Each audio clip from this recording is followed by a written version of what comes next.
right. And we are back, ladies and gentlemen. Let's pick up where we left off. Okay? We have to go to. Let's see. Okay. Once again, we're going to go over success secret number 4. Oh, hold up. I have to adjust this. Can I move this? There we go. A little bit better. Much better. Cool. 1 second.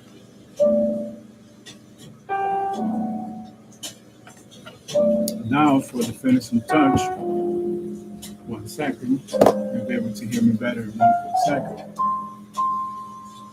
Keep the new hotness.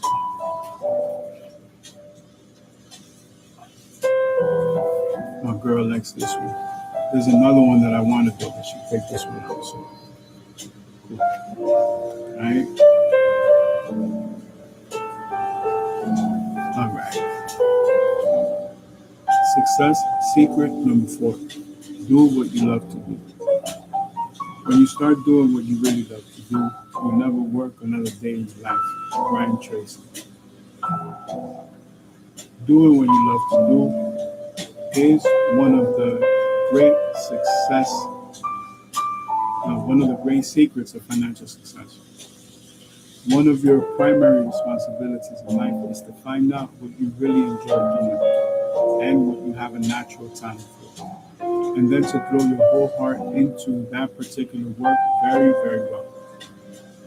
Self-made, deca, multi-trillionaires are those who have found a field where their natural strengths and abilities are exactly what is required to do the job and achieve the results desired.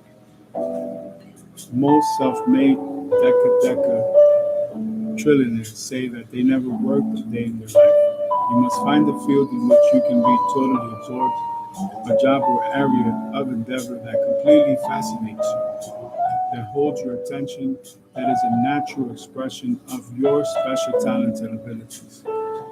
When you are doing what you love to do, you seem to have a continuous flow of excitement, energy, and ideas to do what you do even better.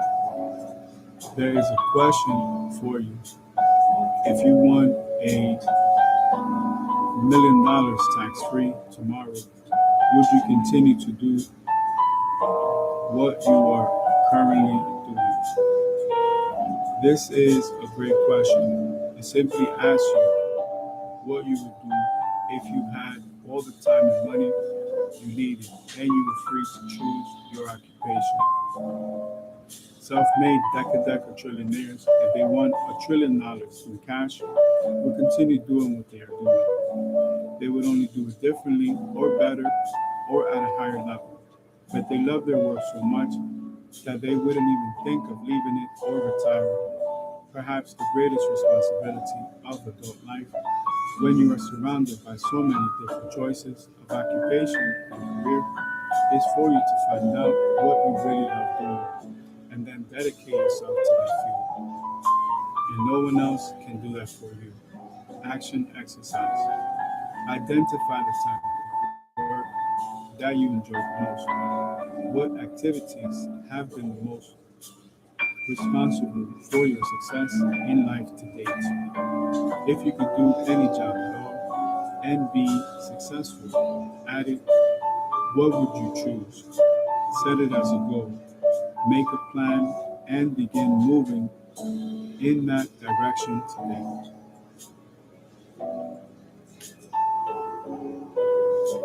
Very excellent message right there. Okay. Now we're going to continue with Berkshire Hathaway. And before we get to Berkshire Hathaway, let's talk about today's example. Actually, we have one more. Give me 1 quick second. I completely forgot. Okay, perfect. Louis LeBlanc. We need one more. He played on the Omaha Lancers. So, let me see if we have it. Page Louis LeBlanc, Omaha Lancers. So we're missing one, right? Berkshire Hathaway, Warren Buffett, Omaha Lancers, Louis LeBlanc. We'll see when we go through it. Let me see. Okay, so let's start today with Mr. Warren Buffett. Okay, I'm going to add one which you guys would like. We're going to do Cyclops from the X-Men.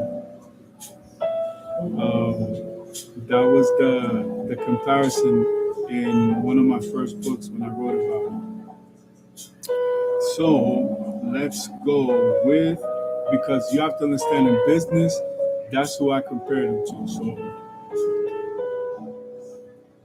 here we go. Cyclops, Marvel Comics, fictional character published by Marvel Comics. Cyclops is a superhero appearing in American comic books published by Marvel Comics and is a founding member of the X-Men. Created by writer Stan Lee and artist co-plotter Jack Kirby, the character first appeared in the comic book The X-Men. Cyclops is a member of a subspecies of humans known as mutants, born with superhuman abilities. Cyclops emits powerful beams of energy from his eyes and can only control the beam with the aid of special eyewear, which he must always wear. He was the first member of the X-Men, a team of mutant heroes who fight for peace and equality between mutants and humans, and one of the team's primary leaders. The first-born son of Corsair, Scott Summers, is the older brother of Havoc. His first and most enduring love interest is his wife, Jean Grey, with the two having a daughter, Rachel Summers, from an alternate future.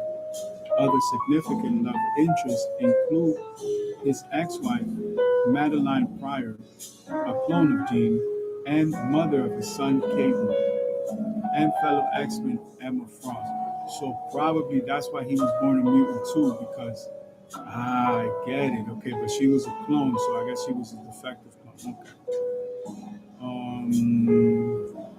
Okay, Cyclops' archenemy is Mr. Sinister, who is obsessed with the Summers and Grey bloodlines and has often manipulated events in Cyclops' life, resulting in various clashes with the X-Men.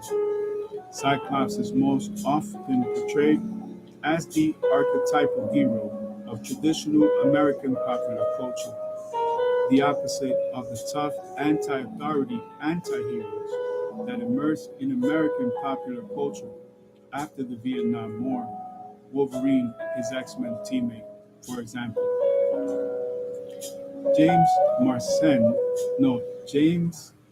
Marsden initially portrayed Cyclops in the 20th Century Fox's X-Men films from the year 2000 to the year 2014, and will reprise the role in the Marvel Cinematic Universe film Avengers Doomsday 2026.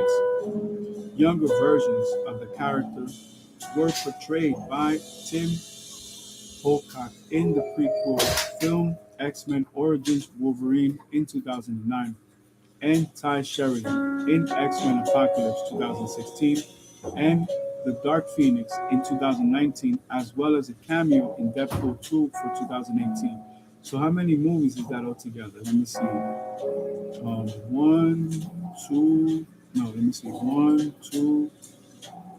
three, four with the cameo. That's a lot of movies right there in 14 years. Okay.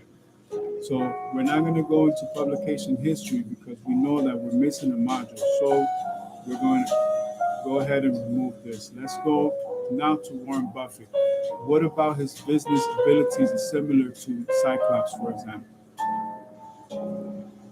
Mr. Warren Buffett. Here's Mr. Warren Buffett for you guys to see. One of my mentors, one of my, spiritual leaders right here.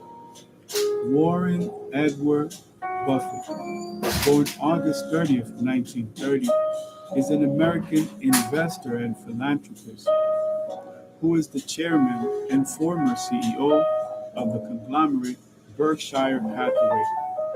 As a result of his success, Buffett is also one of the best known investors in America, according to Forbes. As of January 2026, Buffett's estimated net worth stood at 148.9 billion US dollars, making him the ninth richest individual in the world, of course, next to me.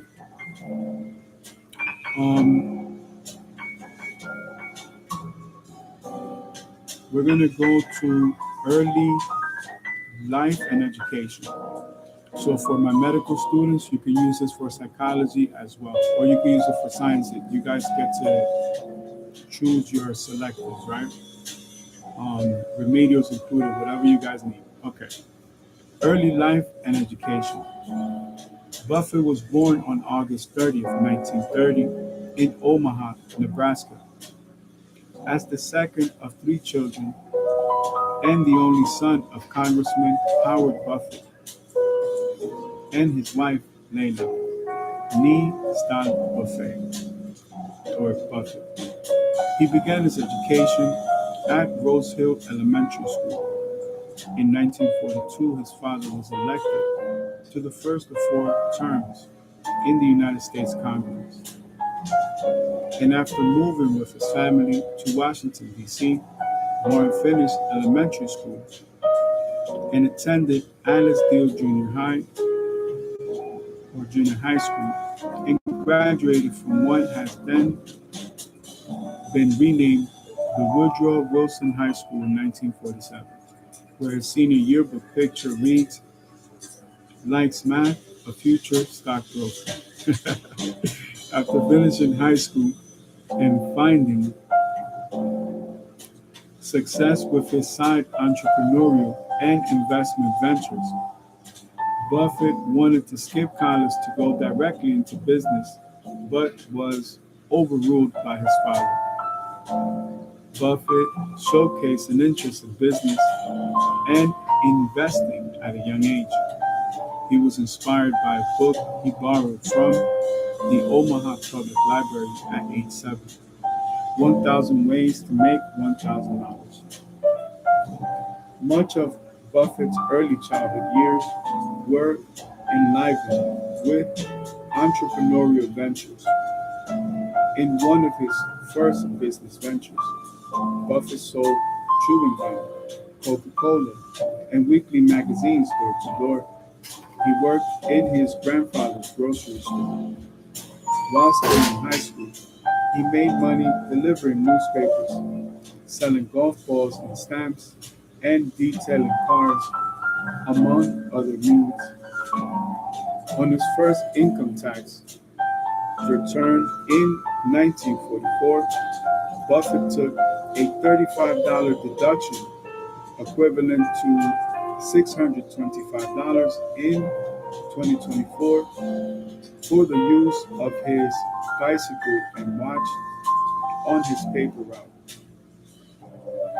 In 1945, as a high school sophomore, Buffett and a friend spent $25, equivalent to $437 in 2024, to purchase a used pinball machine, which they placed in the local barbershop. Within months, they owned several machines in 3 different barbershops across Omaha. In 1947, they sold the business to a war veteran for $1,200, equivalent to $16,898 in 2024. Buffett's interest in the stock market and investing dated back to his schoolboy days spent in the customer's lounge of a regional stock brokerage near his father's own brokerage office. His father took interest in cultivating and educated the young Warren's curiosity surrounding the subject of business and investing even at one point taking him to visit the New York Stock Exchange when he was 10. At 11, he bought 3 shares of Sites Cities Service, preferred for himself, and 3 for his sister, Doris Buffett, who also became a philanthropist. At 15, Warren made more than $175 monthly, equivalent to $3,057 in 2024, delivering Washington Post newspapers. In high school, he invested in a business owned by his father and bought a 40-acre farm worked by a tenant farmer. He bought the land, and when he was 14 years old, with $1,200, equivalent to $21,434 in 2024, of his savings. By the time he graduated from college, Buffett had amassed $9,800 in savings, equivalent to $129,511 in 2024. In 1947, Buffett matriculated at the Wharton School of the University of Pennsylvania. He would have preferred to focus on his business ventures, but enrolled due to pressure from his father. Warren studied there for 2 years and joined the Alpha Sigma Phi fraternity. He then transferred to the University of Nebraska, where he graduated with a Bachelor's of Science in Business Administration, with a major in investment management in 1951. After being rejected by Harvard Business School in the spring of 1950, Buffett enrolled at Columbia Business School of Columbia University upon learning that Benjamin Graham taught there. He earned a master's degree of science in economics from Columbia in 1951. Yo, he got it in 1 year, yo. My motherfucking nigga, Warren Buffett. Yo, that's my nigga. Nigga graduated in a year. He's like, yo, I'm not here to play no motherfucking games. Let's go. Give me 12 months. Give me 1 year. You're gonna see. All right. Let me see. He earned a master's degree of science in economics. Yo, he got all 3 degrees. The last one in 1 year. Investment management, business administration. Yo, this nigga the fuck. He's Cyclops. That's the proof right there. All right. Master in science of economics. Like, there's no way. How you gonna understand investments better than Warren Buffett? It's impossible. But they're telling you this is what you need to learn, right? This is what you need to know. After graduating, Buffett attended the New York Institute of Finance. He still went back to school. My motherfucking nigga, yo. That nigga's just like me. Let's go. In 1951. Wow. Okay. The basic ideas of investing are to look at stocks as business. Use the market's fluctuations to your advantage and seek a margin of safety. That's what Ben Graham taught us. 100 years from now, they will still be the cornerstones of investing. Quote by Mr. Warren Buffett himself. Excellent, excellent, excellent. Let's go.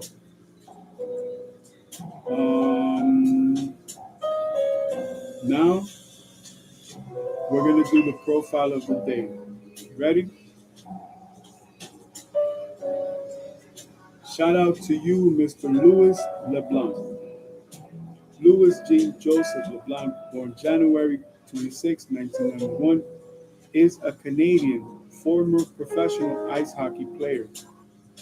A center, LeBlanc played minor hockey in the Montreal region before he moved to the United States in 2008, playing one season with the Omaha Lancers of the United States Hockey League USHL and becoming Rookie of the Year eligible for the 2009 NHL entry draft. He was selected 18th overall by the Montreal Canadiens. He then enrolled at Harvard University and spent one season with the Crimson, being named Ivy League Rookie of the Year. Yo, on both divisions, yo. This is some Magic Johnson shit right here. Give me one quick second. The real MJ is Magic Johnson. I better get it right. Alright, Ivy League Rookie of the Year, yo. You know what that does for an athlete? That shit is major leagues guaranteed right there. Imagine being that young and knowing you the fucking Ivy League Rookie of the Year. Before he signed a contract with the Canadiens in 2010. Later that year, LeBlanc joined the Montreal Juniors, who had earlier acquired his Quebec Major Junior Hockey League QMJHL playing rights. Oh wow, so he's an entrepreneur too. Now, let's talk about them Omaha Lancers, baby. Look at the graphics on the logo. That shit is official. New colors coming out. I got cards the same color right here. Hit me up on my neck, baby. 504-202-5915, cyrexflex@gmail.com. And give me the opportunity to earn your business. What you looking for? McLaren, Porsche, Ferrari, Lamborghini, Koenigsegg, Lotus, Bentley, Rolls Royce. I get them all, baby. I get real good deals on them too. Credit is right. I can sell you anything in my inventory. Omaha Lancers, United States Tier 1 Junior Ice Hockey Team. The Omaha Lancers are a Tier 1 Junior Ice Hockey Team and are members of the Western Conference of the United States Hockey League, USHL. Founded in 1986, the Lancers play at the Liberty First Credit Union Arena in Rhinestone, Nebraska. Previous arenas of use include the Omaha Civic Auditorium, Mid-America Center, AK Sarben Coliseum, and Modo McLaren Ice Arena. The Lancers have claimed a league record 7 Clark Cup championships as playoff champions, 5 Anderson Cup titles as regular season champions, and 2 USA Hockey National Championships. In addition, the Lancers have aided in the development of hundreds of NCAA Division I hockey players, National Hockey League, NHL draft picks, and dozens of NHL players. Shout out to them. As you know, Omaha is very synonymous with Warren Buffett. They call him the Oracle of Omaha. So now let's talk about this amazing company that came from the Oracle of Omaha, Berkshire Hathaway. We'll take a break after this module. We'll come right back and we'll pick up with all of the other companies, which that's going to be the biggest segment. Berkshire Hathaway, American multinational conglomerate holding company. Berkshire Hathaway Incorporated is a multinational conglomerate holding company headquartered in Omaha, Nebraska. Originally a textile manufacturer, the company transitioned into a conglomerate starting in 1965 under the management of Chairman and CEO Warren Buffett. From 1970 to 2025, and Vice Chairman Charlie Munger from 1978 to 2023. Greg Abel succeeded Buffett as CEO at the beginning of 2026. Buffett personally owns 38.4% of the Class A voting shares of Berkshire Hathaway, representing a 15.1% overall economic interest in that company. The company is often compared to an investment fund. Between 1965, when Buffett gained control of the company, this is 14 years after he graduated, yo. He knew exactly what he was doing. He was just like, yo, it's going to take me 5, 10, 15 years. But after that, listen to this. And remember the time frame. Look at all the diplomas that he got, and then those last 3, 4, he got them in 1 year, yo. Genius. Genius is this. There's no other way to break this down. Buffett, second from left, and Munger at right in 1998. The company is often compared to an investment fund between 1965, when Buffett gained control of the company, and 2023. The company's shareholders' return amounted to a compound annual growth rate (CAGR) of 19.8% compared to a 10.2% CAGR for the S&P 500. So Charlie Munger was the CEO from 78 to 23.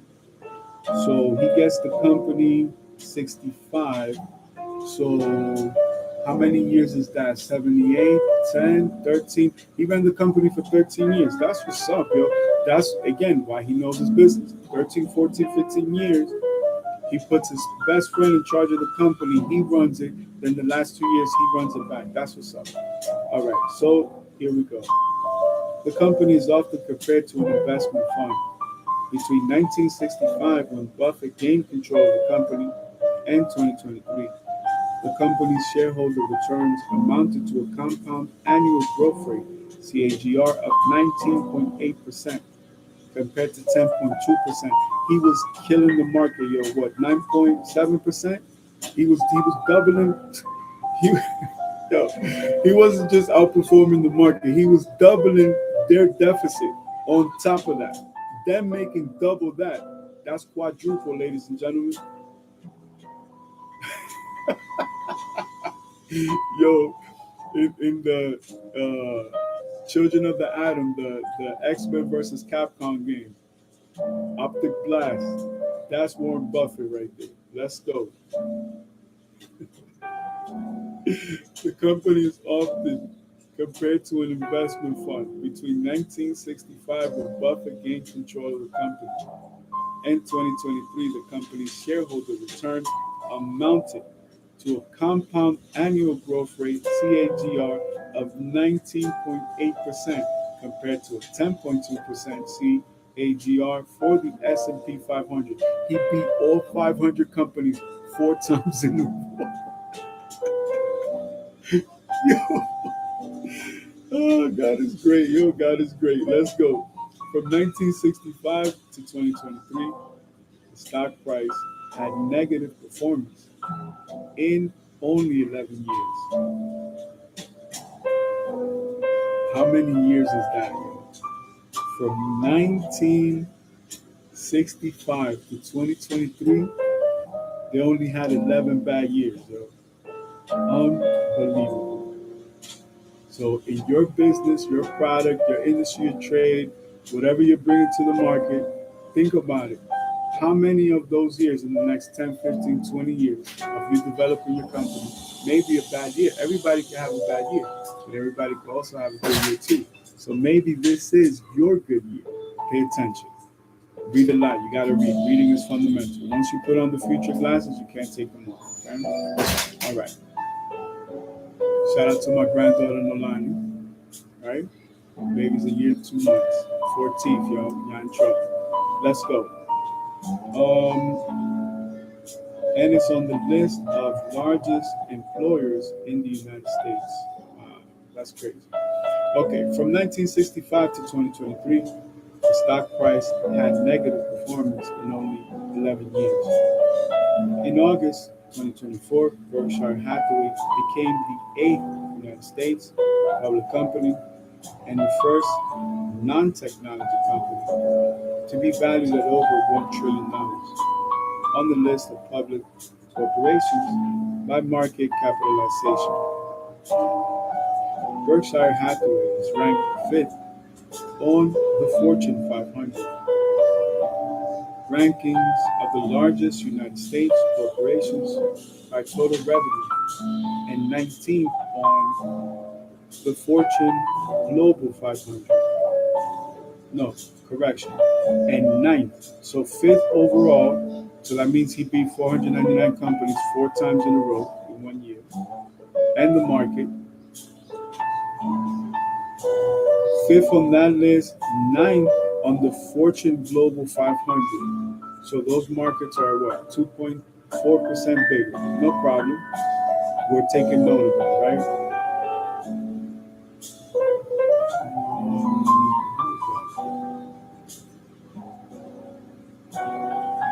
Berkshire is one of the 10 largest components of the S&P 500.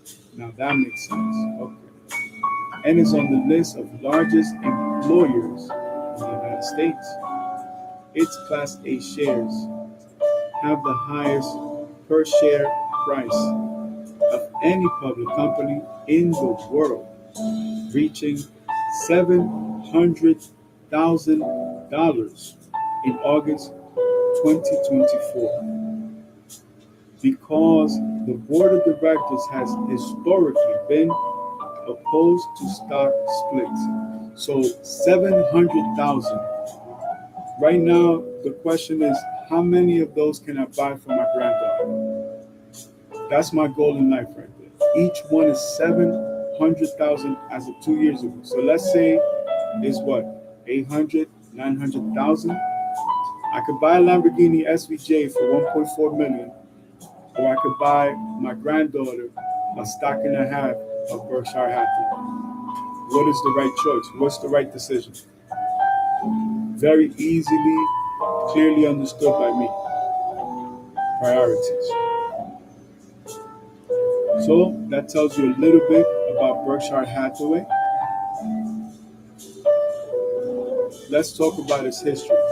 Berkshire Hathaway originated as a textile manufacturer formed in 1955 from the merger of Hathaway Manufacturing Company and Berkshire Fine Spinning Associates. This is hilarious. So one company made the textile, the other one made the machine to spin it.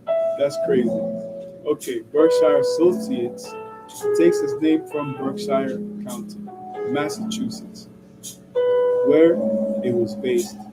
And Hathaway Manufacturing was named for its founder, Horatio Hathaway. Shout out to Horacio Pagani, that's a good name. So just pull up and be like, yo, my name is Horatio. They'll be open. After the merger, Berkshire Hathaway had 15 plants, employing over 12,000 workers, with over $120 million in revenue, and was headquartered in New Bedford. However, 7 of those locations were closed by the end of the 1950s, accompanied by large layoffs. In 1962, Warren Buffett began buying Berkshire Hathaway stock for his investment fund, Buffett Partnership Limited, at $7.50 per share, anticipating that as the company liquidated textile mills, there would come a tender offer where he could sell the shares at a profit. A year later, Buffett's fund owned 7% of the company. In 1964, Buffett offered to sell his shares back to the company for $11.50 each share. Seabury Stanton, manager of Berkshire Hathaway, told Buffett orally that he had a deal. A few weeks later, Warren Buffett received the tender offer in writing, but the tender offer was only for $11.375 per share. Buffett later admitted that his lower undercutting offer made him angry, or that this lower cut offer made him angry. Instead of selling at the slightly lower price, Buffett bought more of the stock at an even higher price to take control of the company and fire Stanton. Stanton and his son resigned in 1965. However, this left Buffett's fund with a major interest in a declining textile business. Buffett has described buying the Berkshire Hathaway Textile Company as the biggest investment mistake he had ever made, denying him compounded investment returns of about 200 billion over the subsequent 45 years. So he's making $2 or $3 billion per year during this process. He has estimated that had he invested the same money directly in insurance business or businesses instead of indirectly via Berkshire Hathaway, due to what he perceived as a slight by an individual, it would have paid off several hundredfold. In 1985, the company's last textile operations were shut down. So, what's a few hundred times $148.5 billion? Yo, you telling me he would have had 15 trillion right now? That's what's up, Warren. Yo, that's range right there. That's what's up, yo. But again, how valuable is the lesson for my students? How valuable is that lesson in business? How is that going to help you in life? Just think about it. Use this one right here. All right. That's crazy, though. And a little bit greedy, too, because God already gave you 148.5 billion. Talk about, yeah, I could have had 15 trillion. Yo, I'm going to use that shit for my psychology module. I got you, yo. That is the illest shit right there in the world. He said, yeah, I got 148.5 billion, but I could have had 15 trillion. Damn, yo. God sees everything, man. All right, let's see. Let's go.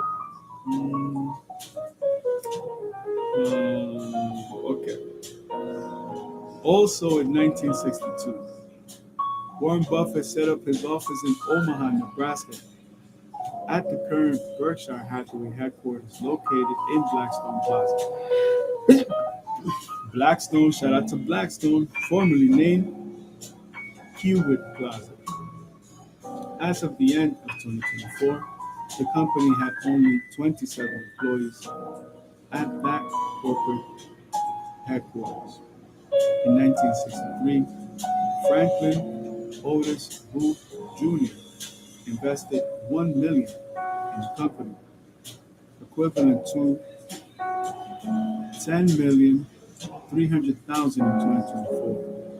And in 1968, David Gottesman also invested in the company.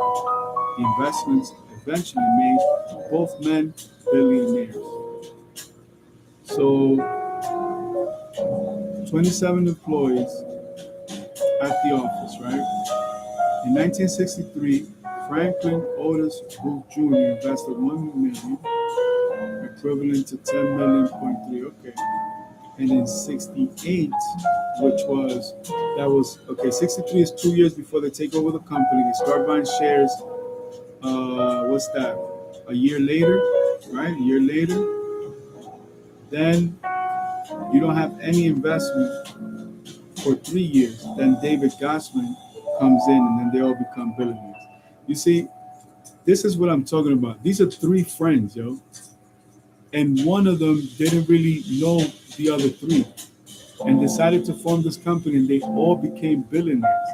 Like, that's the illest shit of the game right there. Like, there's no other way to beat the game in a better way. Everybody's a billionaire. Can you really complain? Can you be like, yo, God, you gave me 148.5 billion. I could have had 15.5 trillion. Like, what the fuck is that, yo? That's crazy, yo. All right. So let's close that out. And who do we have? Skydance Media. And let me see how much time we got. Okay, we're pretty good. Skydance medium. My man, I was out there grilling. Okay, so